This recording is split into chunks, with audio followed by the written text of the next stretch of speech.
جهت سزاوار استقبال گرفتن 35 سالگی استقلال دولتی جمهوری تاجیکستان در نتیجه براه ماندن کارهای آمادگی در سمت کبوترزارکنی و تازه نگاه داشتن محیط زیست، سیمای شهرک و دهات ناحیه واسه کوچه و گلگشت‌های آن با درختان سایه‌افکن و گل‌های آرایشی روز از روز زیبا و پرجلو گشته ایستادند.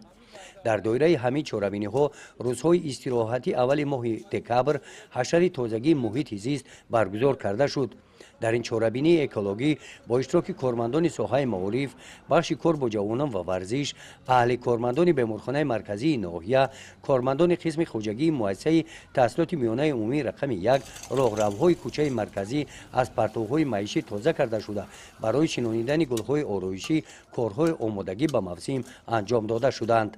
مقصد از برگزاری چنین اکسی‌ها پیش از همه توزیع آزاده گرداندن محیط زیست، بهتر نمودن وضع اکولوژی محل در نظر داشته شده است و در همین اساس اوید گذراندن چنین معرکه‌های دستجمعانه برای بلند برداشتن معرفت اکولوژی اهالی یکی از رول مهم می‌باشد. در اساس نقشه پیشنهاد نموده موافقت نموده با مقامات اجرایی حکومت دولتی ناحیه واسه هر هفته روزهای شنبه با اشتراک دستجمعانه تشکیلات کارخانه‌ها در ناحیه در جماعت‌های دهاتی و جماعت شهرک معرکه‌های عکس‌های تازگی ساحل، تازگی محل و تازگی راه گذرانده میشه.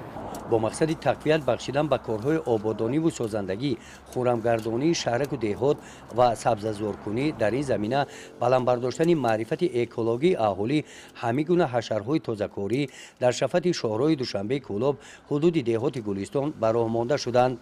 در نظر است که همه گونه چاره‌بینی‌ها بهر تازگی شفت راه آهن هم براه مانده می‌شوند. گزارش خواجه نظریف خدای نظر ظهوروف از ناحیه واسه برای برنامه اطلاعاتی نوید.